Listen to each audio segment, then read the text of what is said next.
এবছর রামনবমী পড়েছে 12ই চৈত্র, সবাই শুনবেন। আচ্ছা মায়েরা, রামনবমী যখন চলছে শুরু হবে, আপনাদেরকে বলি রামনবমী নামটা কেন হলো?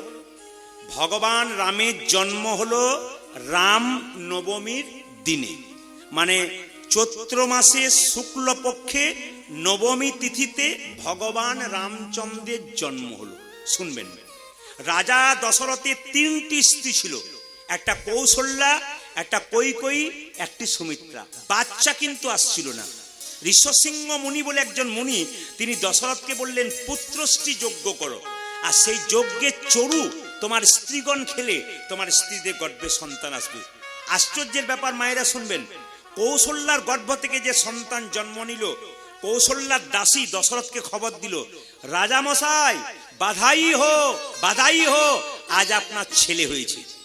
2 ঘন্টা পরে কৈকেয়ীর গর্ভ থেকে একটা ছেলে হলো, তার নাম কি? তার নাম ভরত।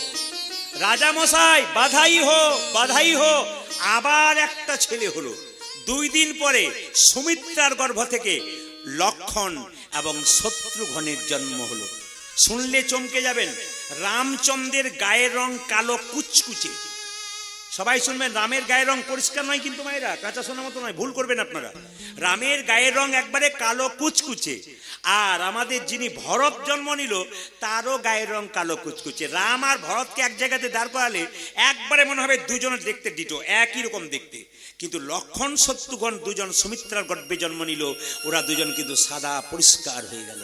এই জন্য মায়েরা সবাই লক্ষ্য করুন, বশিষ্ঠদেব নাম রাখলেন ছেলের, কি নাম রাখলেন? বশিষ্ঠ মুনি নাম রাখলেন ছেলের কি নাম? বরণ নাম রাখলেন রাম, তারপর ভরত, তারপর লক্ষণ, তারপর শত্রুঘ্ন। এখন আপনারা কীর্তন শুনতে এসছেন, আপনাদের মনে একটু আশ্রয় হয় না বা একটু সন্দেহ হয় না? রামের পরে লক্ষণ বলি, তারপর ভরত শত্রুঘ্ন বলি, অ্যাকচুয়ালি কিন্তু রামের পরে জন্ম ভরতের। তাহলে ভরত মেজো ভাই না, কি বলছেন? মেজো ভাইকে বাদ দিয়ে 3 নম্বর ভাইকে বলা যায়, বড় পরে বলা যায়। তাহলে রাম ভরত লক্ষণ শত্রুঘ্ন অ্যাকচুয়ালি, কিন্তু আমরা কি বলি? রাম লক্ষণ ভরত শত্রুঘ্ন। তার কারণটা কি? সুমিত্রা দেবী লক্ষণকে বলেছিল, লক্ষণ তুই সব সময় রামের পাশে পাশে থাকবি, রামকে দেখবি, আর শত্রুঘ্ন তুই সব সময় ভরতের পাশে থাকবি। এই জন্য দেখবেন লক্ষণ রামের পাশে পাশে থাকতো, ওই জন্য রাম লক্ষণ ভরতের পাশে শত্রুঘ্ন থাকতো, তাই ভরত এবং শত্রুঘ্ন। এখন মাথায় রাখবেন, এই কথাগুলো জানতে হবে মায়েরা। রামনবমীর দিনে কিছু মনে করবেন না, রামনবমীর দিনে রামচন্দ্রের জন্ম হয়েছিল দুপুর 12টার সময়। সবাই শুনবেন, টাইমটা হচ্ছে 11:15 থেকে 12:15 মধ্যে। রামনবমী যারা পালন করবেন, প্রত্যেকের কাছে নিবেদন রইল, যেদিন রামনবমী পালন করবেন সেদিন কিন্তু আপনারা একাদশী যেমন পালন করেন, বিশেষ করে বেলা 12টা পর্যন্ত নির্জলা থাকলে মায়েদের খুব ভালো, রামের আশীর্বাদ আপনারা পাবেন। কেন বলুন তো? নির্জলা থাকতে হয় বেলা 12টা পর্যন্ত। যদি না পারেন ফল জল খাবেন, যদি পারেন সারাদিন একাদশীর মতো পালন করবেন, আর যদি তাও না পারেন তাহলে আপনাদের বলবো সেদিন আপনারা নিরামিষ আহার করুন, তবু রামনবমী পালন আপনারা করুন। একটা সোনার কলসি যতই দামি হোক, একজনের কাছে মাথা নিচু করতে, কার কাছে? একটা গ্লাসের কাছে। আপনি কয়েকশো কোটি টাকার মালিক হতে পারেন, যদি গোবিন্দচরণে মতি না দিতে পারেন, আপনার জীবনে কোনো দাম নেই। আপনি সবাই জেনে রাখুন, আপনারা কি, একটা কলম যতই দামি হোক, তার মধ্যে কালি না থাকলে যেমন কলমের দাম থাকে না, আপনি কয়েকশো কোটি টাকার মালিক হতে পারে, আপনার 10টা কাজ করার লোক থাকতে পারে, কিন্তু আপনার মধ্যে বিবেক বৈরাগ্য না থাকে, ভক্তি না থাকে, আপনাকে মানুষ বলা যাবে না। আপনি পশুকুলে জন্ম নিলে যে অবস্থা, আপনার সেই অবস্থা। পশু যেমন খেলো, কর্ম করলো, ঘুমালো, আনন্দ করলো, আপনার জীবনটা ওই রকমই হয়ে গেল। এই যে যারা কীর্তন ভক্ত নয়, কীর্তন ভালোবাসে না, তাদের মাঝে মাঝে যেতে হবে। কোথায় যেতে হবে বলুন তো? নবদ্বীপ, মায়াপুর, বৃন্দাবন যেতে হবে। যত যাবেন ওদের ভক্তি দেখলে আপনার ভক্তি আপ্লুত হবে। এই জায়গাতে আসতে হয়, এই জায়গাতে বসতে হয়। আমি সব জায়গাতে একই কথা বলি যে যখন কীর্তন শুনবেন তখন ভক্তের পাশে বসে কীর্তন শুনবেন। কেন বলুন তো? ভক্ত কীর্তন শুনতে শুনতে দেখবেন আপনি হাতটা তুলে দেবে, আর আপনি পাশে বসে থাকলে আপনারও হাতটা ওর পাশে পাশে উঠে যাবে। আর যদি মায়েরা অভক্তের পাশে বসেন, ও হাই তুলবে মাঝে মাঝে, আপনারও হাই উঠবে, কারণ তো অভক্ত। যেমন দেখবেন প্রসাদ যেখানে খাওয়া হয়, প্রসাদ মায়েরা প্রসাদ পাওয়া হয়, ভক্তের পাশে প্রসাদ পাবেন, উনি দেখবেন প্রসাদটা পাওয়ার সময় কপালে ঠিকই জনার্দন জনার্দন বলে প্রণাম করে তারপর খাবে। আর যদি অভক্তের পাশে খান, ও ঘরেও যেমন খায়, ওইখানেও তেমন খাবে। পাতা পেয়েছে কিনা নিতাই গৌর হরি বল করেছে। আর যারা ভক্ত মানুষ তারা কি করবে, ঠিক প্রসাদটা এরকম করে মুখে কপালে দিয়ে জনার্দন জনার্দন বলে প্রণাম করে তারপর খাবে। কিছু নিয়ম আছে সংসারে, সংসারকে সুখের করতে গেলে সবাই তা কারণ মেয়েরা এই জন্য। আচ্ছা দেখবেন, কিছু মনে করবেন না, এই যে সংসারের কথা বললাম, কমিটি অনেককে বলে দাদা কীর্তন শুনতে যাবেন না, আর বলবেন না সংসার করেছি, অনেকে বলেন। দেখবেন অজুহাত, আমাদের হিন্দুদের 3টে হাত আছে, একটা ডান হাত, বাঁ হাত, একটা অজুহাত। দেখবেন কীর্তন শোনার রাতে কীর্তন শুনতে যাবেন না, আর বলবেন না সংসার করেছি। আচ্ছা সত্যি কি সংসার করেছেন? হাত তুলে দোকান তো কে কে সংসার করেছেন? সব ব্রহ্মচারী নাকি? कोई नहीं संसार किया, सब सन्यास बन गया क्या? हाथ तो उठाई। এই জন্য তো শাস্ত্র বলেছে সংসার সুখের হয় পুরুষের গুণে। দেখুন পাওয়ার, দেখুন যে ঘুমোচ্ছিল সে বল না সংসার সুখের হয়। 2-4 জন বাবা মনে মনে ভাবছে এতদিন পরে আপনি আমাদের হয়ে বলেছেন, কেউ বলে না সংসার সুখের হয় পুরুষের গুণে নয় মা, সংসার সুখের হয় রমণীর গুণে।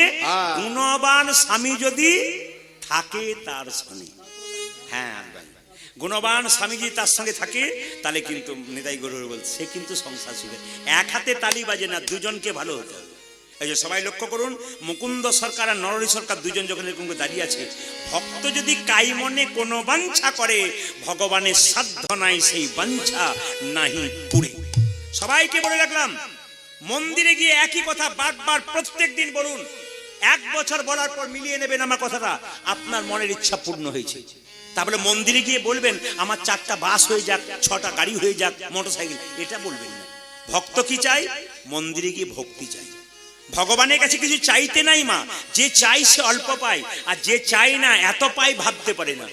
মন্দিরে গিয়ে আমরা ঢুকলেই খালি কি বলি বলুন তো, গাড়ি দাও, বাড়ি দাও, মেয়ের বিয়ে দাও, ছেলের চাকরি দাও। ভগবান হচ্ছে আমাকে বলছিস কেন? আমি তো জানি তোর কি আছে না আছে, আবার বলার কি দরকার আছে? আমি তো অন্তর্যামী, তুই বসলেই তো বুঝে নেবো তোর কি আছে না আছে। এই জন্য ভগবানের কাছে চাইতে নাই। সুদামা চেয়েছিল ভগবানের কাছে, কিচ্ছু চাইনি, এত পেয়েছিল যে ভাবতেই পারেনি। ওই জন্য ভগবানের কাছে চাইবেন না, বসবেন। কেন? ভক্তি দেবেন। ভক্তি যার কৃষ্ণ তার সর্বশাস্ত্রে কয়, ভক্তি না থাকিলে কৃষ্ণ দেখিলেই। খালি ভক্তি দিন, কিচ্ছু চাইবেন না। উনি তো জানেন আপনার কি আছে না আছে। মুকুন্দা নরহরি দাঁড়িয়ে আছে, মহাপ্রভু শিবাসকে বলছে শিবাস 2 ভাই আমাকে দেখবার জন্য এসেছে, চলো না গঙ্গার ধার দিয়ে একটু কীর্তন করতে করতে চলে যাই, ওরা 2 ভাই আমাকে দেখুক।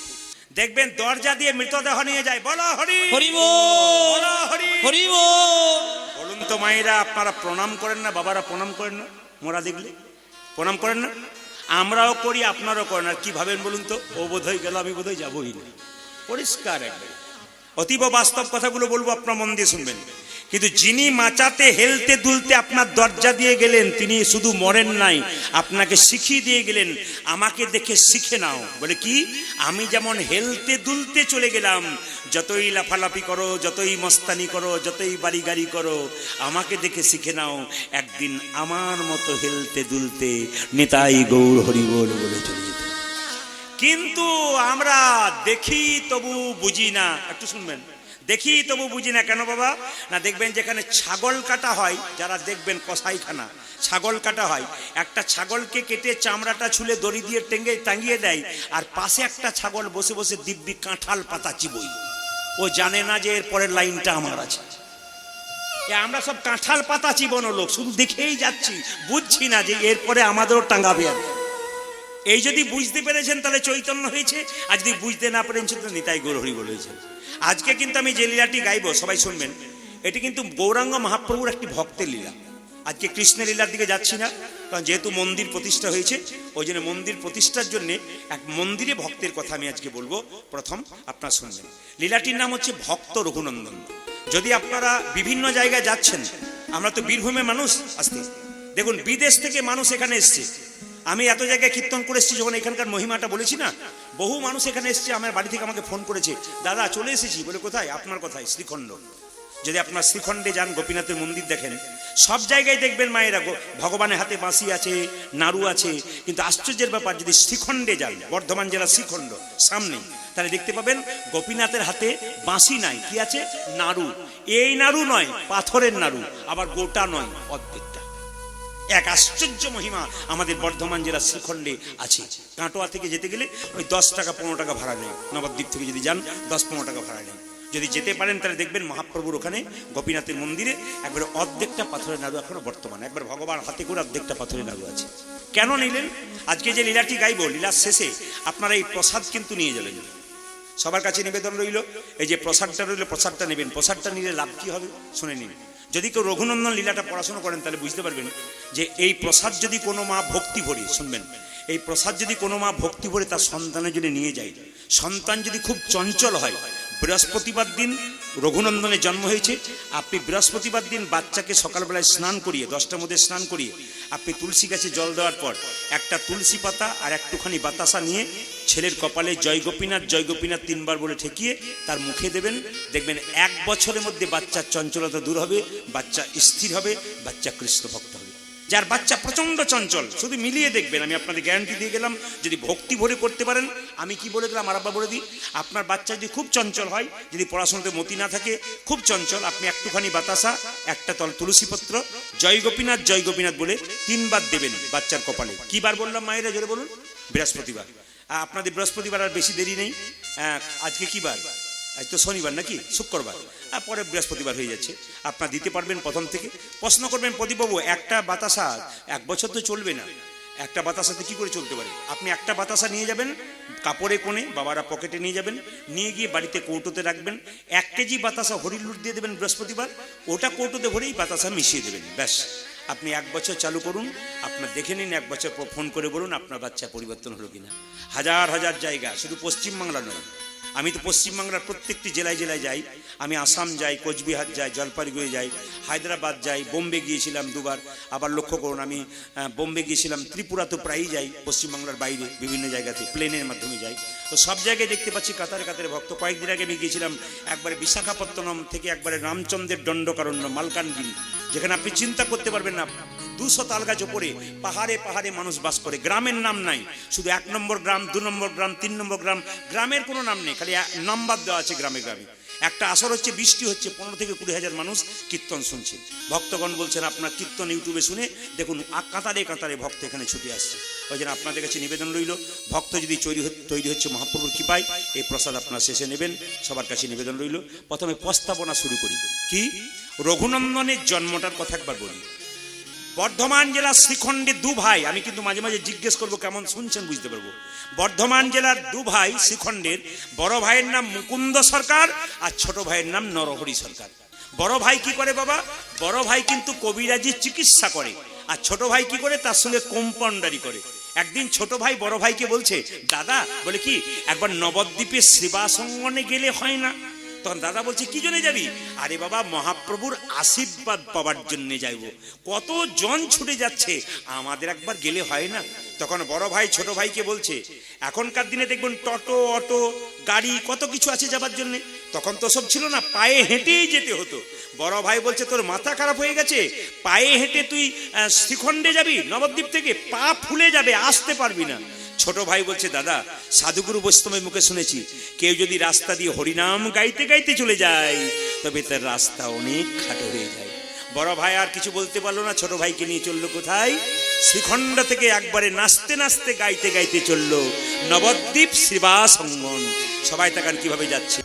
তিলক যদি না নেন তাহলে ব্রহ্মবৈবর্ত পুরাণ বলছে, যদি আপনি প্রত্যেকদিন পুজো করছেন না, সবাই শুনবেন, এই যে প্রত্যেক দিন বাড়িতে গোবিন্দের মন্দিরে পুজো করছেন, লক্ষ্মীর পুজো করছেন, গোটা পুজোটাই বেকার যদি আপনি তিলক না করতে পারেন। আপনার মনে মনে ভাবছেন এতদিন পুজো করলাম বেকার? হ্যাঁ হ্যাঁ, একবারে কেন বলতো? ব্রহ্মবৈবর্ত পুরাণ পরিষ্কার করে বলছে, যদি কপালে তিলক না নেওয়া যায় তাহলে দান, যজ্ঞ, নাম, কীর্তন কিচ্ছু হয় না। তাহলে প্রশ্ন করবেন, তিলক নেবেন? বলে হ্যাঁ, কিন্তু তিলক নিলে একটা লজ্জার ব্যাপার। কি বলুন তো, অন্য সমাজের ধর্মের মানুষরা ওরা নিজেদের ধর্ম পালন করবে, ওদের কোনো অসুবিধা নেই, কেউ ঠাট্টা করে না, কিচ্ছু না। আর আমাদের যদি কোনো মেয়ে একটু তিলক করে, পাশের বাড়ির মেয়েটি বলবে, বাবা, হারাধনের বইয়ের কি ঢং, দিদি তিলক করেছে, মালা করেছে। কিন্তু শুনে নিন, যে এখানে বসে আছেন একবারে মন দিয়ে শুনবেন, হরিভক্তি বিলাস পড়ুন, বিভিন্ন গ্রন্থ পড়ুন, দেখবেন পরিষ্কার বলছে। কি বলছে মায়েরা? এই যে আপনারা মাছ মাংস খাচ্ছেন যারা, তারাও মালা পড়তে পারেন, যারা খাচ্ছেন না তারাও পড়তে পারেন। প্রশ্ন করবেন, মাছ মাংস খেলে মালা পড়া যায়? বলে হ্যাঁ, পড়া যায়। আর মাছ মাংস না খেলেও পড়া যায়। অনেকে বলে, মাছ মাংস খেয়ে মালা পরবো, আমার পাপ হবে না মাংস খেলে?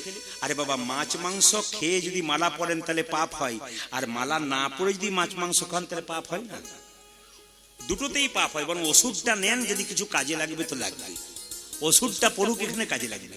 যারা মাছ মাংস খান তারা মালা পরবেন, কিন্তু মালাটাকে গলা থেকে ঝুলিয়ে পরবেন। সবাই তাকান, মালাটাকে গলা থেকে ঝুলিয়ে পড়বেন। এই যে আমার আপনারা দেখতে পাচ্ছেন, একটু ভালো করে দেখে নিন। এই যে মালাটা দেখতে পাচ্ছেন, হরে কৃষ্ণ, এই মালাটা যেমন ঝুলিয়ে আছে এতটা, আপনি এতটা ঝুলিয়ে পড়বেন। আর যারা নিরামিষ খান মালাটাকে কণ্ঠের সঙ্গে লাগিয়ে পড়বেন। শাস্ত্র পরিষ্কার বলছে আপনার মালা উভয়ই পড়তে পারেন, কোনো দুঃখ নেই, কোনো অসুবিধা নেই, মালা পড়বেন। তবু পরিচয় দেবেন, আমি একজন হিন্দু বাড়ির মেয়ে, আমি একজন হিন্দু বাড়ির ছেলে। তিলকের কথা যখন বলি, এইদিকে তাকাবেন, তিলকের কথা যখন বলি সবাই তাকাবেন। তিলকের দেখুন দুটো দাগ আছে, আছে না? জোরে বলুন হ্যাঁ না না, সবাই দেখবেন আমার দিকে। দাগ আছে না দুটো? এই ডান দিকের দাগটা ব্রহ্মা, পাশের দাগটা কি? মহেশ্বর, আর মাঝখানে ফাঁকাটা বিষ্ণু। যার কপালে ব্রহ্মা বিষ্ণু মহেশ্বর আছে তার আবার দুঃখের কি আছে? আমার কপালে রাখতে। যদি মনে করেন লোকে আমাকে ঠাট্টা করবে, এটাই তো হিন্দু জাতির সবচাইতে লজ্জার ব্যাপার। আর হিন্দুদের পতন হচ্ছে কেন বলুন তো? আমরা নিজেদের বিবেক জাগাতে পারি না। মালা পড়লে নাকি আমরা ভক্ত হয়ে যাব, যদি আমার ছেলে ঘর থেকে বেরিয়ে যায়, মালা পড়লে সাধু হয়ে যায়, এই চিন্তাতে ছেলেকে কৃষ্ণ নাম করতে অনেক মা দেয় না। কিন্তু জেনে নেবেন, যে মায়ের গর্ভে কৃষ্ণ ভক্ত সন্তান সন্ততি হয়, জানবেন তার গর্ভটা রত্ন গর্ভ। আর যে মায়ের গর্ভে ডাকাত সন্তান হয়, চরিত্রহীন সন্তান হয়, ওই মায়ের গর্ভটা রাক্ষসের গর্ভ। পরিষ্কার জেনে নেবেন, মায়ের আচার বিচারের উপরে সন্তান জন্ম হয়। আমি আগেই বললাম, মাটি যদি হয় খাঁটি তবে সোনার ফসল ফলে। বাবা মা হলো মাটি, বাবা হলো বীজ। যদি মাটি ভালো হয় আর বীজ যদি ভালো হয়, গাছ ভালো হবে না। কি বলেছে? আপনি বাবা হয়ে কীর্তন শুনবেন না, বাবা হয়ে হাত তুলবেন না, হরিবাসরে বসবেন না। আপনার ছেলে তাকিয়ে দেখবে আমার বাবা দিব্যি যুবক ছেলে মতো দাঁড়িয়ে আছে, হরিনামে বসছে না। আপনার ছেলে আপনি হরিনামে বসবে কেন? আপনি কি করে আশা করবেন যে আমার ছেলে হরিনামে বসবে, হরিনাম শুনবে? আপনি তো নিজে আচরণ করতে পারেন না। মহাপ্রভু নিজেই মুখে বলেছেন, আপনি আচরি ধর্ম অপরে শেখাই, আপনি না আচরিলে অপরে শেখানো না যায়। ওই জন্য ভালো করে কীর্তন শুনবেন, আপনার ছেলে মেয়েও কিন্তু শুনবে। মায়েদেরকে বলে কি, তিলক প্রত্যেকদিন পুজো করার সময় করবেন। কিরকম করবেন? সবাই তাকিয়ে নিন এদিকে। আপনারা হাতে জল নেবেন, সবাই তাকান। পুজো করবার সময় সবাই একবারে জেনে নিন, এটা শাস্ত্রে বিধান আছে, জল তিলকের বিধান আছে। আপনি পুজো করবার সময় স্নান করলেন, মন্দিরে গেলেন, একটু হাতে জল নিলেন, জল নিয়ে এই আঙ্গুলে করে যেমন লম্বা করে দুটো দাগ নিতে হয়, ফোঁটা নিতে হয়, আপনি নিয়ে নিলেন জল তিলক। কেউ দেখতে পেল না, কিন্তু তিলক হয়ে গেল। সুযোগটা কিন্তু আজকে করে দিয়ে গেলাম সবাইকে। শাস্ত্রে বিধান দিয়েছে, যদি কেউ এরকম তিলক না করতে পারে তবে জল তিলক করতে পারে। জলটা হাতে নেবেন, এরকম করে নিয়ে তিলক করে নেবেন, জল তিলক, কিন্তু কেউ দেখতে পাবে না, আপনার কপালে একটা তিলক হয়ে গেল, কিন্তু পুজোটা আপনার পরিপূর্ণ হয়ে গেল। যদি মনে করো ওই তিলক নিতে পারবো না, একটা ফোঁটা নেবো, তাই তুলসী গাছে জল দেওয়ার পর তুলসী গাছের নিচে যে মাটিটা রয়েছে, আপনি এই আঙ্গুলে করে তিলকটা নেবেন। দেখুন, কিছু মনে করবেন না। একজন ব্রাহ্মণ তিনি শুদ্ধ কিনা, তিনি বিচারবোধ আছে কিনা, তার শিক্ষা আছে কিনা ধর্মীয় ব্যাপারে প্রমাণ দেখবেন কি করে? মন্দিরে পুজো করছে, যখন আপনি একটু সিঁদুর খুঁজবেন ফোঁটা করতে, যে আমাকে একটু ফোঁটা দিয়ে দিন তো, তিনি যদি এই আঙ্গুলে সিঁদুর দেন তাহলে বুঝবেন উনি ঠিক পড়াশোনা করেছেন। সবাই তাকান। যদি কোনো ব্রাহ্মণ মন্দিরে পুজো করছে, আপনি তাকে বললেন একটু সিঁদুর দিন তো বাবা কপালে, যদি এই আঙ্গুলে দেন তাহলে বুঝবেন উনি ঠিক ঠিক পড়াশোনা করেছেন, ঠিক ঠিক জেনেছেন। আর যদি আপনার বাড়িতে কেউ মারা যায়, তার কপালে তিলক করে শ্মশানে পাঠাতে হয়, কোন আঙ্গুলে দেবেন? তার জন্য কথাগুলো মাথায় রাখবেন, জীবনে লাভ হতে পারে যদি আইনে চলতে পারেন। আপনি নিজে যখন নেবেন কোন আঙ্গুলে নেবেন? মধ্যমা। আপনি যখন ভগবান কৃষ্ণের চরণে তুলসী চন্দন দেবেন, অনামিকা। এই আঙ্গুল থেকে কিন্তু গুরু মন্ত্র শুরু হয়েছে। যারা দীক্ষা নিয়েছেন দেখবেন, আমার কথাগুলো বিচার করুন, এই আঙ্গুল থেকে কিন্তু দীক্ষা মন্ত্র শুরু হয়েছে। আপনি ভগবানের চরণে যখন তিলক দেবেন, এই আঙ্গুলে দেবেন। ভগবানের কপালে ফোঁটা দেবেন, এই আঙ্গুলে দেবেন, এই আঙ্গুলটা টাচ থাকবে। একটা বাতাসা দেবেন, এই আঙ্গুল টাচ থাকবে। একটা তুলসী পত্র দেবেন, এই আঙ্গুল দুটো টাচ থাকবে।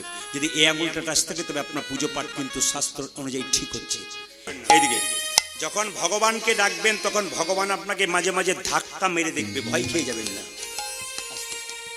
যদি সোনার দোকানে যান বালাকে বিক্রি করতে, মালা করবার জন্য, সোনার দোকানদার পরীক্ষা করে দেখবে সোনার মধ্যে কতটা সোনা আছে, কতটা খাদ আছে। যখন ভগবানের মন্দিরে যাবেন গোবিন্দের নাম শুনতে, ভগবান আপনাকে পরীক্ষা করবে, তুমি আমার কতখানি হয়ে এসেছো। এই যে আপনারা এতজন কীর্তন শুনতে এসছেন, আপনারা শুনছেন, ভগবান পরীক্ষা করছেন যে তোমরা আমার কতখানি হয়ে এসছো, তাই দেখবো।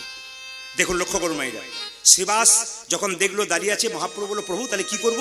শ্রীবাসকে মহাপ্রভু বলল শোনো, ওদের মধ্যে যে ছোট ভাই তাকে বলে দাও, সে সারা জীবন আমার সঙ্গে কীর্তন করবে, আমার সঙ্গে সঙ্গেই থাকবে। বলছে বড় ভাইকে কি বলবো? বড় ভাইকে বলে দাও সে আমার 100 জন্ম সঙ্গ পাবে না। ভালো করে শুনলেন তো? এখানে দু ভাই কীর্তন শুনতে এসছে, একজন মহাপ্রভুর কৃপা পেল, একজন পেল না। যে পেল তার তো আনন্দ হবে, যে পাবে না তার কত কষ্ট হবে। তো শ্রীবাস বলছে কি করে বলবো ছোট ভাই কৃপা পাবে বড় ভাই পাবে না?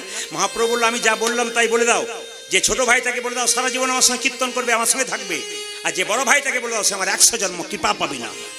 যেই না শ্রীবাস এসে বলছে এই যে তোমাদের মধ্যে ছোট ভাইকে আমি, কি নাম? আমার নাম নরহরি সরকার।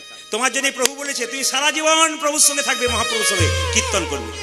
বড় ভাই বলছে আমার জন্য কি বলেছি? সঙ্গে সঙ্গে শ্রীবাস বলে তোমার জন্য বলেছে তুমি 100 জন্ম কৃপা পাবে না, 100 জন্ম সঙ্গ পাবে না। যেই না বড় ভাইকে বলেছে উনি বড় ভাই নাচতে শুরু করেছে, জয় গৌর জয় গৌর। শ্রীবাস ভাবছে লোকটার মাথা খারাপ হয়ে গেল বলতে। কেন বলুন তো? যাকে বললো 100 বছর কৃপা পাবে না সে নাচতে শুরু করেছে জয় গৌর জয় গৌর জয় গৌর।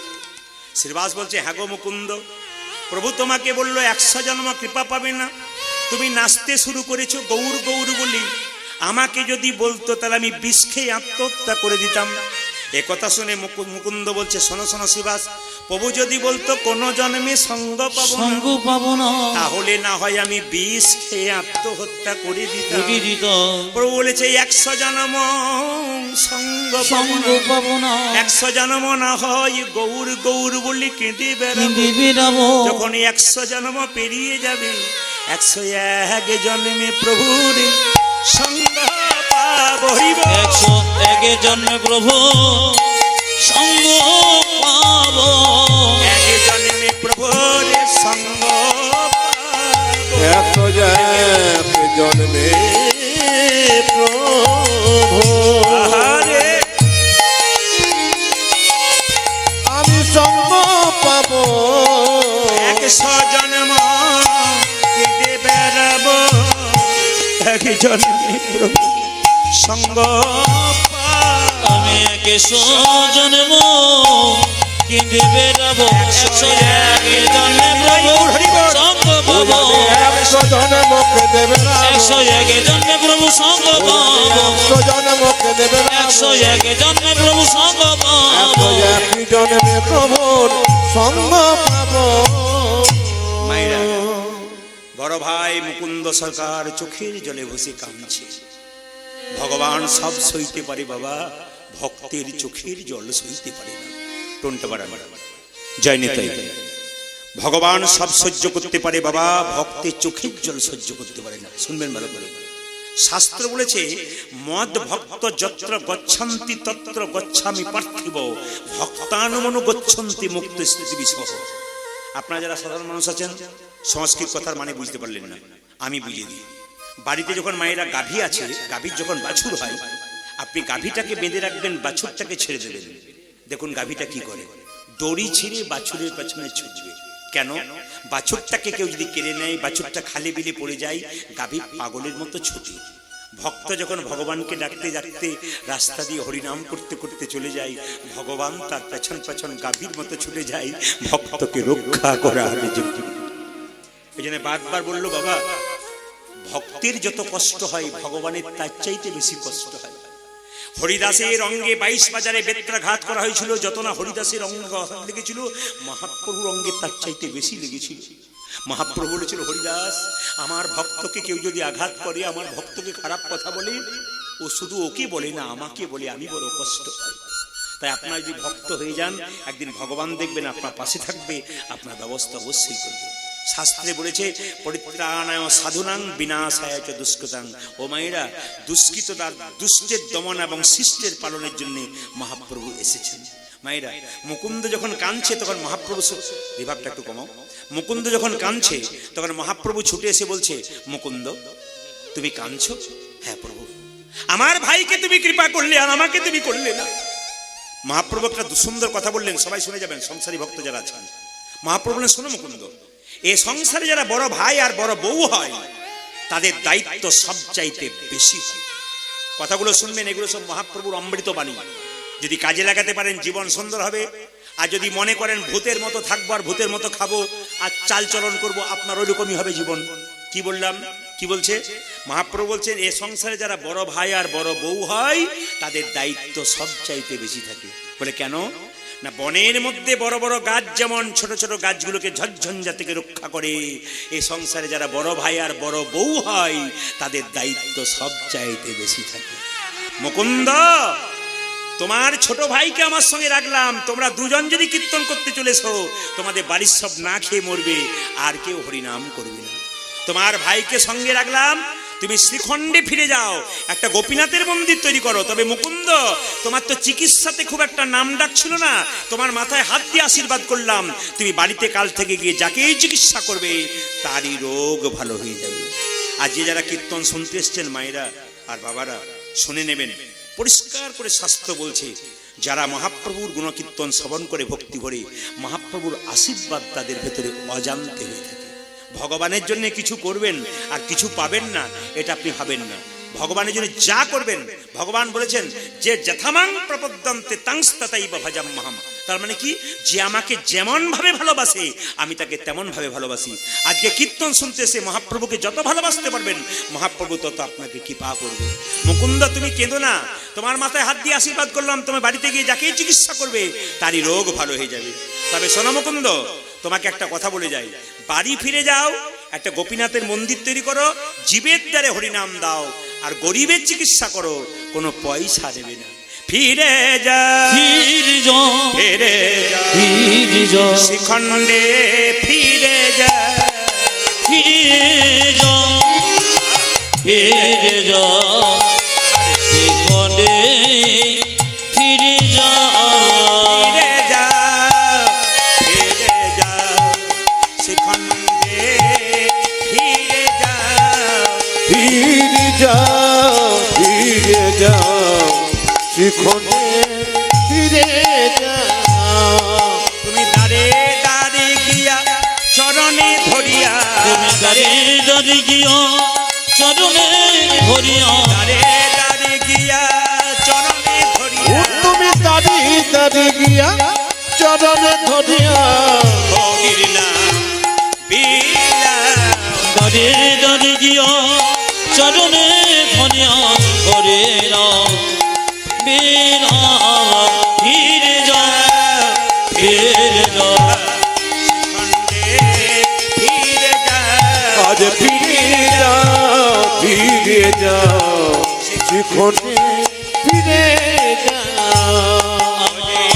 মহাপ্রভুর আজ্ঞা পাইয়া মুকুন্দ চলিলা, মুকুন্দ চলিলা।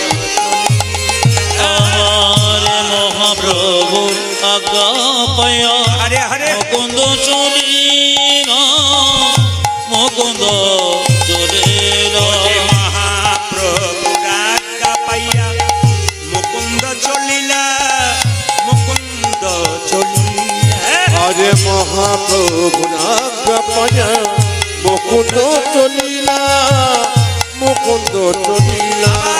আর শ্রীখণ্ড গ্রামেতে আসি, আমি শ্রীখণ্ড গ্রামেতে আসি, শ্রীখণ্ড গ্রামেতে আসি, শ্রীখণ্ড গ্রামেতে আসি, উপনীত হইলা, উপনীত হইলা।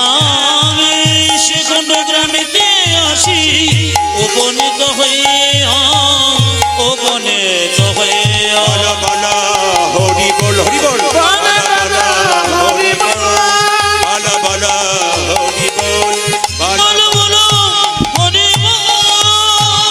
সবাই মিলে বলুন সবাই, বলিয়ে শ্রী রামচন্দ্র ভগবান কি, বলিয়ে শ্রী রামচন্দ্র ভগবান কি, বলিয়ে শ্রী রামচন্দ্র ভগবান কি জয়, বলিয়ে শ্রী রামচন্দ্র ভগবান কি জয়। ভাইরা, মুকুন্দ সরকার বাড়ি ফিরে এলো, গোপীনাথের পুজো করছে আর গরিবের চিকিৎসা করছে। সেই সময় মালদা জেলার একজন মুসলমান, তার নাম নবাব হোসেন শাহ, তার পেটে প্রচন্ড যন্ত্রণা। একজন বলল, নবাব তোমার পেটের যন্ত্রণা ভালো হবে, এক জায়গাতে ঠিকানা দেবো। বলে কি, যদি তুমি শ্রীখণ্ডে গোপীনাথের মন্দিরে মুকুন্দ সরকারের কাছে যেতে পারো তোমার পেটের যন্ত্রণা ভালো হবে। এত বড় মুসলমান নবাব, তিনি বললেন আমি যাব কি করে? বলছে তার একটা হিসাব আছে, সে কিন্তু গরিবের চিকিৎসা করে, বড় লোকের করে না। বলছে আমি তো নবাব হুসেন শাহ, আমার চিকিৎসা করবে না? বলছে না, তুমি যদি ফকির সেজে যেতে পারো তোমার চিকিৎসা হতে পারে। ও মায়েরা, মালদা জেলার গৌড়ে এত বড় বাংলার নবাব মুসলমান হুসেন শাহ ফকির সেজে এলো মুকুন্দ সরকারের কাছে চিকিৎসা করানোর জন্য। মায়েরা সবাই লক্ষ্য করবেন, মুকুন্দ সরকার যখন পুজো করছে তখন প্রচুর লোক লাইন দিয়ে দাঁড়িয়ে আছে। নবাব হোসেন শাহ ফকির সেজে বলল, বাবা আমি বয়স্ক লোককেও চিনতে পারিনি, ফকির সেজে এসছি তো, বাবা আমি বয়স্ক লোক, আমাকে একটু আগে জায়গা করে দাও তো। যেই না আগে দাঁড় করে দিচ্ছে, দেখতে পেল মুকুন্দ সরকার সকালবেলায় গোপীনাথের ভজন করছে। যারা কীর্তন শুনছেন, প্রদীপ পালে তাদের একটা নিবেদন রইল। আজ থেকে 10 বছর আগে আমি চেন্নাই গিয়েছিলাম। আমার শরীরে একটা প্রবলেম ছিল, আমি সারানোর জন্য, আর শব্দ করবেন না মন দিয়ে। তো চেন্নাই দেখতে পেলাম মায়েরা, যে ডাক্তারবাবুকে আমি চিকিৎসা করাচ্ছি উনি 7টার সময় চলে আসেন। আমি যেখানে বাসা তার একটু দূরেই কিন্তু উনি থাকেন। তো আমি 6টার সময় ওই রাস্তায় পেরোচ্ছি, তখন দেখতে পাচ্ছি ডাক্তারবাবুর বাড়ি থেকে ঘন্টা বাজছে, 6টা বাজছে। তখন আমিও রেডি হচ্ছি, উনিও আসবেন। কেন? সেদিন ছোট্ট একটা অপারেশন করবেন উনি আমাকে। তো আমি দেখতে পেলাম যে ঘন্টা বাজছে। তো ওনার যিনি অ্যাসিস্ট্যান্ট, তাকে জিজ্ঞেস করলাম, ডাক্তারবাবুতে ঘন্টা বাজায় কে? বলছে ডাক্তারবাবু নিজে বসে ভোর 5টার সময় ঘুম থেকে উঠে আগে গোবিন্দের মন্দিরে 1 ঘন্টা পুজো করে, তারপর চিকিৎসা করতে আসে। একজন লন্ডন ফেরত, আমেরিকা ফেরত ডাক্তার সকালবেলায় ঘুম থেকে উঠে 1 ঘন্টা গোবিন্দের পুজো করে, তারপর চিকিৎসা করে। আর সবচাইতে লজ্জার ব্যাপার, আমাদের একটু পয়সাপাতি হয়ে গেলে গোবিন্দকে ডোন্ট কেয়ার বলে আমরা ছেড়ে দিই। বলে আমি তো করি, আমি তো খাই, আমাকে কে খাওয়াই? এই হিম্মত ওদের কাছে শিখতে হবে। যারা এখানে শিক্ষিত ব্যক্তি আছেন তারা আমার কথাগুলো হিসাব করবেন। কয়েকদিন আগে চাঁদে গিয়েছিল সুনিতা উইলিয়ামস, জোরে বলুন হ্যাঁ না না। সুনিতা উইলিয়ামস গিয়েছিল চাঁদে। ওই মেয়েটি এত বড় বিজ্ঞানী, যিনি চাঁদে গিয়েছিলেন, সেই মেয়েটার ব্যাগের মধ্যে একটা গণেশের মূর্তি পাওয়া গিয়েছিল আর একটা গীতা পাওয়া গিয়েছিল। এত বড় বিজ্ঞানী যে সে গীতা পড়ে, এত বড় বিজ্ঞানী যে গণেশের আরাধনা করে। ওই জন্য আপনাদের কাছে নিবেদন রইল মায়েরা, যারা উঁচু জায়গায় আছে তারা কি করে দেখালো, আর আমরা শুধু খেলাম, ফেয়ার অ্যান্ড লাভলি মাখলাম, আর একটু বেশ ভালো করে ঘুরে বেড়ালাম, বিয়ে বাড়ি গেলাম, এই তো আমাদের জীবন না, ওই জীবন নয়। যদি আপনাকে জীবনটাকে সুন্দর করতে হয় তবে আপনি সাজুন, ভালো থাকুন, ভালো খাওয়া দাওয়া করুন, কিন্তু আধ্যাত্মিক চৈতন্য যেন থাকে, গোবিন্দের প্রতি ভক্তি যেন থাকে। বৃন্দাবনের প্রেমানন্দ মহারাজের নাম আপনারা শুনেছেন। 18 বছর ধরে কিডনি দুটো নেই, ডায়ালিসিস চলছে। আশ্চর্যের ব্যাপার, সবাই চমকে যাবেন, বিশ্ববিখ্যাত ক্রিকেটার বিরাট কোহলি আর তার স্ত্রী অনুষ্কা, যার নাকি দেশে দেশে বাড়ি, আমাদের 1তলা 4তলা বাড়ি হলে অহংকার হয়ে যায়, আর বিরাট কোহলি বিখ্যাত ক্রিকেটার, তার নাকি দেশে দেশে একটা করে গাড়ি, প্রত্যেকটি দেশে একটা করে বাড়ি, টাকার কোনো হিসাব নাই। স্বামী স্ত্রীতে প্রেমানন্দ মহারাজের চরণে বসে আছে এবং তার কাছ থেকে তুলসীর মালা গলায় পড়ছে। ওরা চিনতে পারলো এত গাড়ি বাড়ি টাকা পয়সার পর ভগবানকে, আর আমরা চিনতে পারলাম না। এর চাইতে দুঃখের কি হতে পারে? এখনো সময় আছে, চৈতন্য যদি করতে পারেন, ভক্ত যদি হতে পারেন। আমি বারবার বলবো, মা এসেছেন খালি হাতে, যাবেন খালি হাতে, কিন্তু একটা কথা বলে নি, আপনি যার জন্য চিন্তা করছেন এ আমাকে দেখবে, আমাকে ভালোবাসবে, ওই লোকটাই প্রথম আপনার জীবনে বেঈমানি করবে। লিখে দিয়ে যান, আপনি লিখে নিয়ে যান, যাকে ভাবছেন ভবিষ্যতে আমাকে দেখবে, ওই লোকটাই প্রথম আপনার সঙ্গে বেঈমানি করবে। ওই জন্য বারবার বলবো, সংসারের কর্তব্য আপনি করবেন, যেহেতু সংসার করেছেন, আসল কর্তব্য ভুলবেন না। মুকুন্দ সরকার কীর্তন করছে আর প্রচুর লোক দাঁড়িয়েছে, নবাবও সামনে দাঁড়িয়ে আছে। মুকুন্দ গাইছার নবাব মনে মনে ভাবছে, মুকুন্দ আমি বুঝতে পারলাম তোমার চিকিৎসা এত কেন ভালো, ভোরবেলায় তুমি গোবিন্দের পুজো করো, তারপর চিকিৎসা করো। মুকুন্দ গাইছে, আমার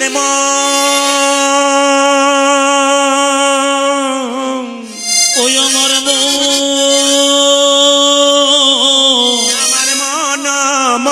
মন্দিরে মদন মোহন দাঁড়াবে গো আসি ডাকি। ওই আমার মন্দিরে মদন মোহন দাঁড়াবে গো আসি ডাকি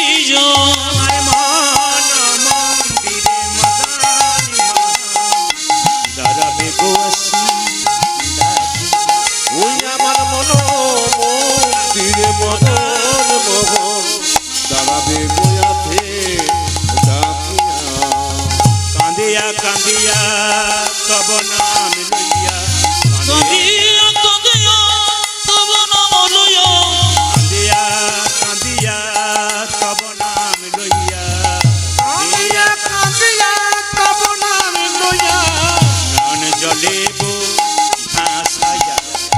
কাঁদিয়া কাঁদিয়া তবু নাম লয়া নয়ন জলে মুখ ভাসাইয়া আমার মন মন্দিরে মদান মোহন দাঁড়াবে গো আসি ডাকিয়া ওই আমার মন মন্দিরে মদন মোহন তারা বিগুয়াছি ডাকিয়া। আপনাকে ডাকছি, আপনি আসুন। এই যে চশমা পরে ওই যে আপনাকে ডাকছি। বসেছেন, আপনাকে ডাকছি, এদিকে আসুন। না না, আপনাকে নয়, মুকুন্দ সরকার নবাবকে ডাকছি। এইদিকে এইদিকে, যে চশমা পরে এইদিকে, এই টাকা নবাব হোসেন সাহেব এসে বলছে, বাবা আমাকে ডাকলে? হ্যাঁ হ্যাঁ, কি নাম কি নাম তোমার? আমার নাম হুসেন ফকির। নবাব বুঝতে দেয় না, নবাব এসছে, আমার নাম হুসেন ফকির। কি হয়েছে তোমার? আরে আমার জাতির বিচার নেই, দেখবো কি হয়েছে। না, আমার পেটে বড় যন্ত্রণা। দেখি দেখি দেখি দেখি, জামাটা খোলো তো। বাংলার নবাব মনে মনে ভাবছে, জামা আমি খুলবো, রোগ যদি ভালো না হয় দেখবে আমি কি এসেছি। আরে ভাবছো কি, জামা খোলো, প্রচুর লোক লাইন দিয়ে দাঁড়িয়েছে। যেই না নবাব হোসেন সাহেব ফকির সেজে জামাটা খুলেছে, অমনি মুকুন্দ কবিরাজ বলল, এবার মাটির বারান্দাতে গড়াগড়ি দিয়ে দাও। নবাব মনে মনে ভাবছে, কালের কাল বর্ষাকাল, হরিণে চাটে বাঘের গাল, নেহাত বেকায়দায় পড়েছি, রোগ যদি ভালো না হয় বেটা বুঝতে পারবে কি এসেছি। আমি সোনার ছপ্পট খাট ছাড়া শুই না, আর তুমি ধুলাই গড়াগড়ি দিতে বলছো? আমি রোগের জন্য সব। আরে ভাবো কি, গড়াগড়ি দাও। যেই না নবাব হোসেন সাহেব ফকির সেজে ধুলোতে গড়াগড়ি দিয়েছে, অমনি চমকে উঠে বলল, কবিরাজ। বলে কি, আপনার এখানে ওষুধ দেওয়া থাকে নাকি? বলে কেন? যেই না গড়াগড়ি দিলাম, আমার অর্ধেকটা পেটের রোগ ভালো হয়ে গেল। মুকুন্দ বলল, ভক্তদেরকে দিতে দিতে হয়তো ওষুধের কিছুটা পড়ে গেছে মাটিতে, তোমার কাজ লেগে গেছে। দেখি দেখি দেখি দেখি, হাঁ করো তো। যেই না হাঁ করেছে, আসল ওষুধটা দিয়েছে, আর মুকুন্দ সরকারের ওষুধে নবাবের পেটের রোগ ভালো হয়ে গেছে। নবাব চিৎকার করে বলল, মুকুন্দ। মুকুন্দ বলল, কার এত বড় সাহস যে আমার নাম ধরে রাখছে? নবাব বলল, আমি সারা বাংলার নবাব হোসেন শাহ। নবাব আপনি? হ্যাঁ, আমি তোমাকে পরীক্ষা করতে এসেছিলাম, তুমি কত বড় কবিরাজ। সত্যি তুমি বড় কবিরাজ, তোমাকে এখানে রাখবো না, তোমাকে মালদাতে নিয়ে যাবো আমি। রাত্রিবেলায় মুকুন্দ সরকার মহাপ্রভু মন্দিরে কেঁদে বলছে, প্রভু তুমি তো গরিবের চিকিৎসা করতে বলেছিলে, কেন তুমি বড় লোকের বাড়িতে, মুসলমানের বাড়িতে নিয়ে যাবে? আমি মুসলমানের বাড়িতে যাব কি করে প্রভু? রাত্রিবেলায় মহাপ্রভু আকাশবাণী করে বলছেন, মুকুন্দ, ঈশ্বর যা করে তা, জোরে বলুন, ঈশ্বর যা করে তা। এখন তো মঙ্গলের জন্য বলছেন, যদি বৃষ্টি নেমে যায়, ঈশ্বর যা করে তা। আপনারা বলছেন মঙ্গলের জন্য, আর যারা কীর্তন করাচ্ছে তাদের কি অবস্থা? আচ্ছা, আপনার ছেলে যদি পরীক্ষায় ফেল মেরেছে, যদি গিয়ে বলি ঈশ্বর যা করে তা মঙ্গলের জন্যই করে, আপনার কি অবস্থা? না না, শুনে নিন, যে যেখানে বসে আছেন, এমন এমন জায়গা আছে, কীর্তন করতে যায়, মায়ের গল্প বলি, দু চারটা কম বয়সের মেয়ে দেখছি কাঁদতে কাঁদতে হুকড়ে হুকড়ে মাটিতে পড়ে যায়, ওর মাথায় জল দিতে হয়। জিজ্ঞেস করা হয়, উনি এমন হলেন কেন? না, আপনি যখন মায়ের গল্প বলছিলেন, ওর একটি মাত্র ছেলে ক্লাস 9-এ পড়তো, একটি ছেলে মরে গেছে, মা শোনার পর থেকে আছাড় খাচ্ছে, আপনার কথাগুলো শুনে খুব কাঁদছে। ঈশ্বর যা করে তা, উনি কষ্ট পাবেন না? কিন্তু সত্যি জেনে রাখবেন মায়েরা, ঈশ্বর যা করে তা মঙ্গলের জন্যই করে। একটু প্রমাণ দেখে নিন। এক রাজার মন্ত্রী প্রত্যেক দিন বনে যায় শিকার করতে, সবাই তাকাবেন। রাজা মন্ত্রী যাচ্ছে, যেতে যেতে মন্ত্রী খালি কথায় কথায় বলে, ঈশ্বর যা করে তা মঙ্গল। চুপ কর, খালি ওই একই কথা, ঈশ্বর যা করে তা। মন্ত্রীকে বারবার বকাবকি করে রাজা। একদিন রাজার মন্ত্রী যাচ্ছে মায়েরা, যেতে যেতে ঈশ্বর যা করে মঙ্গলের জন্য করে, রাজা যেতে যেতে পায়ে জলে পাথরে হোঁচট, আর যেই না হোঁচট খেয়েছে, মন্ত্রী বলছে, ঈশ্বর যা করে তা মঙ্গল। চুপ কর বেটা, চুপ কর, আমি হোঁচট খেলাম, রক্ত বেড়ে চাল, আমার মঙ্গলের জন্য হলো? মন্ত্রী বলছে, ঈশ্বর যা করে তা মঙ্গলের জন্য করে। রাজা বললো, বেটাকে বন্দি কর, বন্দি কর। আমার খাচ্ছে আর আমাকে বলছে যে মঙ্গল করে, বন্দি কর। মন্ত্রীকে বন্দি করে রাজা একাই বনে গেল। গভীর বনে গিয়ে দেখতে পেল একটা মা কালীর মন্দির। প্রত্যেক দিন মানুষ বলি দেওয়া হয়, কাউকে পাইনি, আজকে রাজাকেই পেয়েছি। মায়েরা, রাজাকে ধরে যেই না, চিনে না তো যে রাজা বটে, এখন ধরে যে না খুঁটোই ভরেছে, জয় মা। আচ্ছা, আপনারা তো ছাগল বলি দেন, জোরে বলুন তো মায়েরা, ছাগলটা যে বলি দেন, ছাগলের পায়ে যদি খুঁত লেগে যায় তাহলে বলি হয়? জোরে বলুন, বলি হয়? তবে কিছু মনে করবেন না, যে যেখানে বসে আছেন, যারা রাগ করবেন না, কেউ বৈষ্ণব শাস্ত্র বললো ছাগল বলি দেবেন না, কেন বলুন তো? আমার যদি মা হয়, গরুরও মা হবে, ছাগলেরও মা হবে। ভগবান, এই মা কালী হচ্ছে বিশ্বজননী, বিশ্বমাতা সে ছাগলের মাংস খায় না। ছাগল তার পুত্র, ছাগল তার কন্যা, তার মাংস কোনদিন খায় না। আসলে ছাগলের মাংস আমরা খাই। কেন বলুন তো? সবাই লক্ষ্য করুন। আমার পাশের বাড়িতে মা কালী পুজো হচ্ছে, একটি মেয়ে বলছে, প্রদীপ বাবা বলে কি অন্য বছর একটা পাঁঠা দিই, এবছর 3টে দিলাম। 3টে কেন? এবছর আমার 3টে বেয়াই, 3টে বেয়ান, আরো লোক আসবে তাই 3টে দিলাম। মানে ও কিন্তু মাকে দেয় নাই, বেয়ানের জন্য দিয়েছে। মানে জামাইয়ের নামে কাটলো হাঁস আর সবাই মিলে খেলো মাছ, নাকি নাকি বলছে। ওই মায়ের নামে কাটে কিন্তু নিজে সবাই খায়। সবাই লক্ষ্য করুন মায়েরা, যেই না রাজাকে বলি দিতে গেছে আর যেই না দেখেছে বের কর বের কর, পায়ে খুব বের কর। এখন রাজা যখন দৌড়ে পালিয়ে গেল ভয়ে, মন্ত্রীকে বলছে, মন্ত্রী বলে কি তুমি যা বলেছো ঠিকই বলেছো, ঈশ্বর যা করে তা মঙ্গলের জন্য করে। মন্ত্রী বলছে বেঁচে গেছে বলে ভাগ্যে পায়ে খুঁত হয়েছিল, বেঁচে গেলাম, নইলে মরে যেতাম, আজকে নিতাই করে হরি হয়ে যেতাম। মন্ত্রী বলছে শুধু তোমার মঙ্গল করেছে তা নয়, আমারও করেছে। বলে কেন? আজকে আমি যদি তোমার সঙ্গে যেতাম, তুমি না হয় হোঁচট খেয়েছি বলে বেঁচে গিয়েছিলে, আমি তো হরি বল হয়ে যেতাম। তাহলে ঈশ্বর যা করে তা মঙ্গলের জন্য করে। সবাই লক্ষ্য করুন, মুকুন্দ সরকার নিয়ে গেল নবাবকে, নবাব নিয়ে গেল মুকুন্দ সরকার কোথায়? একবারে সোজা গৌড়ে, মালদাতে। মুসলমান নবাবের বাড়িতে গিয়ে মুকুন্দ একটা সুন্দর কথা বললো, আমি তোমার বাড়িতে থাকতে পারি, 3টে নিয়ম পালন করতে হবে। বলে কি? না তোমার বাড়িতে আমি প্রথম হচ্ছে একটা গোপীনাথের মন্দির তৈরি করো। নবাব বললো করে দেবো। আচ্ছা, যেন গরিবের চিকিৎসা করতে পারি? হ্যাঁ করতে পারবো। আর যেন গোবিন্দের গুণগান করতে পারি? বলছে হ্যাঁ করে দেবো। মুকুন্দ সরকার গান গাইছে মায়েরা। মুকুন্দ সরকার মন্দিরে বসে ভগবানের রূপের কথা গাইছে। আমি একটা রূপের পদ গাইব, যদুনাথ দাসের, শুনবেন ভালো করে। এই পদটি গাইছে আর নবাবকে একটা মেয়ে পাখা করছে। সেই পাখাটা ছিল তাল পাতার পাখা, তার মধ্যে কতগুলো ময়ূরের পালক। নবাব শুনছে দাঁড়িয়ে, মুকুন্দ গাইছে আর মেয়েটি ময়ূরের পালক পাখা দিয়ে, তাল পাতার পাখা দিয়ে হাওয়া করছে। মুকুন্দ গাইছে, কি গাইছে? আমার কানো সে বিনোদ রাই গো, আমার কানো সে বিনোদ রাই। ওই আমার কানো সে বিনোদ রায় গো, কানো সে বিনোদ রায়।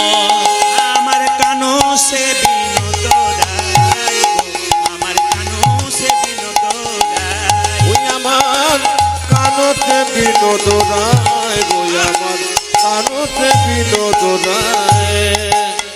বিনোদ ললাটে বিনোদ তিলক, বিনোদ গোপাল বিনোদ তিলক, বিনোদ ললাটে বিনোদ তিলক, বিনোদ ললাটে বিনোদ তিলক। বরিহা বরিহা বিনোদ উড়িছে তাই গো, আমার বিনোদ জুড়েছে তবায়। আমার কানো সে বিনোদ রায় গো, কানো সে বিনোদ রায়। ওই আমার কানতে বিনোদ রায়, আমার কানতে বিনোদ রায়। ঠিক আছে, ও তার বিনোদ গলাই বিনোদ মালা, বিনোদ বিনোদ তুলে গো। আজ বিনোদ গলাই বিনোদ মালা, বিনোদ বিনোদ তোলে গো। বিনোদ গলাই বিনোদ মালা, বিনোদ বিনোদ তুলে গো। তার বিনোদ গলায় বিনোদ মালা, বিনোদ বিনোদ দোলে গো।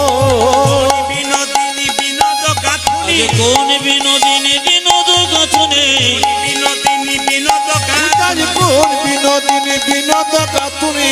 গেছে বিনোদ ফুলে গো। আজ গেথেছে বিনোদ ফুলে। আমার কানো সে বিনোদ রায় গো, কানো সে বিনোদ রায়। ওই আমার কানতে বিনোদ রায়, আমার কানতে বিনোদ রায়। জোরে বলুন রাধা রানী কি। এই আঙ্গুলে কাকে দেবেন? ভাইয়ের কপালে দিলাম ফোঁটা, জমের দুয়ারে পড়ল কাঁটা। যমুনা দেয় জমকে ফোঁটা, আমি দিই আমার ভাইকে ফোঁটা। যমুনার ফোঁটা পেয়ে জম হলো চিরজীবী, আমার ফোঁটা পেয়ে আমার ভাই হলো দীর্ঘজীবী। এই আঙ্গুলে দিতে হয় মায়েরা। মুকুন্দ সরকার গান গাইছে আর যেই না কি গান গাইছে মায়েরা, ও তার বিনোদ গলাই বিনোদ মালা, বিনোদ বিনোদ তোলে গো। আজ বিনোদ গলাই বিনোদ মালা, বিনোদ বিনোদ তোলে গো। বিনোদ গলাই বিনোদ মালা, বিনোদ বিনোদ তোলে গো। আজ বিনোদ গলায় বিনোদ মালা, বিনোদ বিনোদ দোলে গো।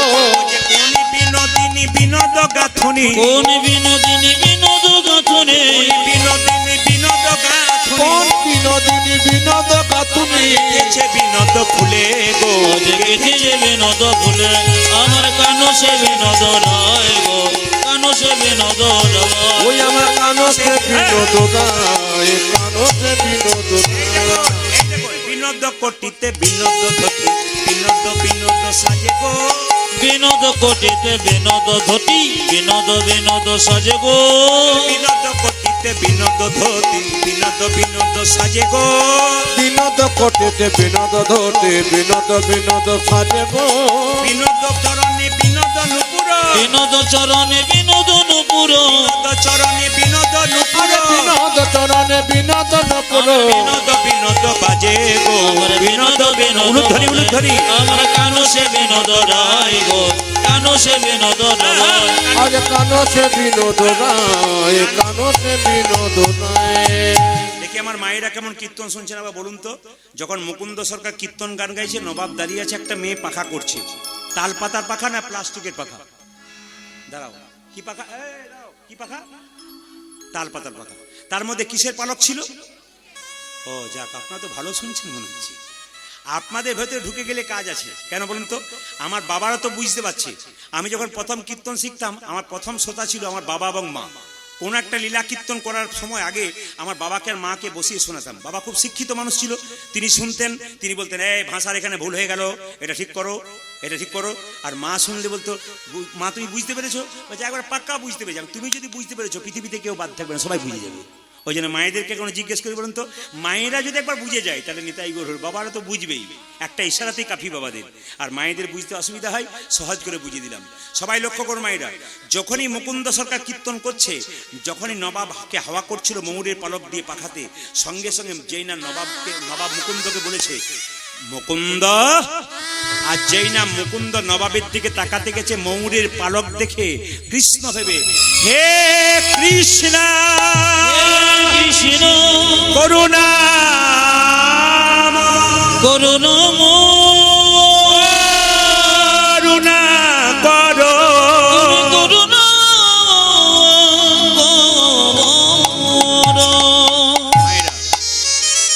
মুকুন্দ সরকার অজ্ঞান হয়ে গেল।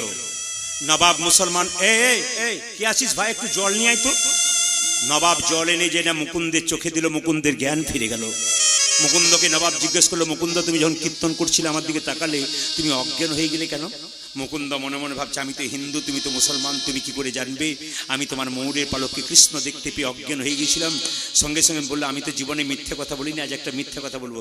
নবাব, আমি অজ্ঞান হয়ে গেছিলাম কেন জানো? আমার মৃগীর ব্যারাম আছে। নবাব বলল, মুকুন্দ তুমি হয়তো জানো না, আমার রাজ্যে একটা নিয়ম আছে, এখানে কেউ মিথ্যে কথা বলে তার জিভটাকে আমি টেনে ছেড়ে দিই। কিন্তু তুমি যেহেতু আমার পেটের যন্ত্রণা ভালো করেছো, আমি তোমাকে কিচ্ছু করলাম না। আচ্ছা বলো তো, তোমার যদি মৃগী রোগ থাকবে, তুমি যখন অজ্ঞান হয়ে গেছিলে তখন তুমি কৃষ্ণ বলে কাঁদছিলে কেন? তোমার যদি মৃগী রোগ থাকবে, তুমি যখন অজ্ঞান হয়ে গেছিলে তোমার চোখ থেকে জল পড়ছিল কেন? মুকুন্দ সরকার নবাবকে করজোরে বলল, নবাব আমার অপরাধ হয়ে গেছে। নবাব বলল, মুকুন্দ অপরাধ তোমার হয়নি, আমার হয়েছে। তোমার মতো একজন কৃষ্ণ ভক্তকে আমি কেনা গোলাম মনে করে ভুল করেছি। যারা কৃষ্ণ ভক্ত হয় কারো কেনা গোলাম হয় না, ভগবানের দাস হয়। ওগো মুকুন্দ শোনো, তোমাকে আমি আশীর্বাদ দিতে পারি না, তবে একটা কাজ করলাম, তুমি শ্রীখণ্ডে ফিরে যাও, গোটা শ্রীখণ্ডটা আমি তোমার নামে লিখে দিলাম। বলুন বলুন, ঈশ্বর যা করে তা মঙ্গলের জন্য করে না। নবাবের বাড়ি গেল, নবাব ভালোবেসে কি বললো, গোটা শ্রীখণ্ডটা তোমার নামে লিখে দিলাম, তোমার যাতে কোনো অভাব না থাকে। ওগো মুকুন্দ তুমি বাড়ি গিয়ে একটা মন্দির তৈরি করো, তবে যদি হতভাগ্য নবাবের কিছু হয় তুমি একদিন দেখে যেও। মায়েরা, মুকুন্দ সরকার নবাবকে সালাম জানিয়ে বাড়ির দিকে ছুটছে আর গাইতে গাইতে যাচ্ছে, যশোদার দুলাল তুমি যশোদা দুলা, তুমি যশোদার দুলাল, যশোদানি দুলা, বজের রাখা রকো বৃন্দাবন মন। যশোদরি দোলা ব্রজের রকো বৃন্দাবন মন আজি। তুমি যশোদার দোলা ব্রজের রাখো বৃন্দাবন ধন হারে, যশোদার দোলা ব্রজের রাখো বৃন্দাবন ধন হারে। যশোদার দুলাল বজের রাখা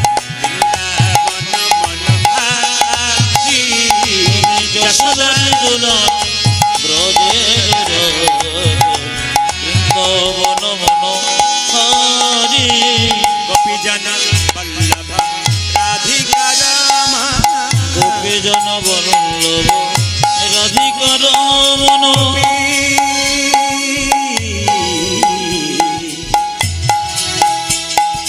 গোপী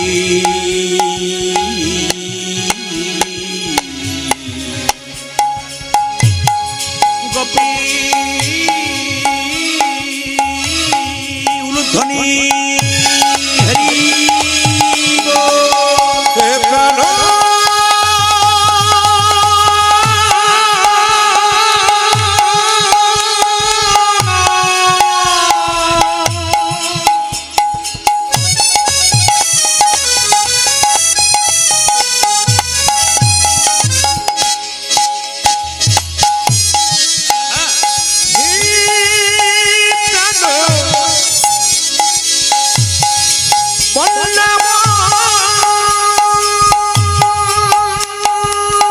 রাধে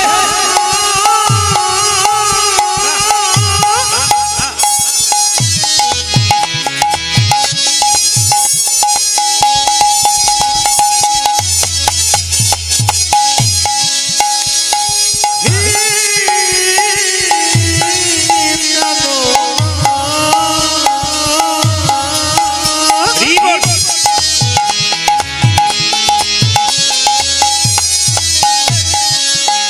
হে প্রাণ বল্লভ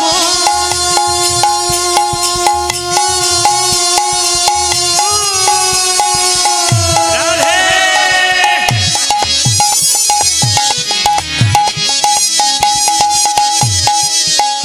হে প্রাণ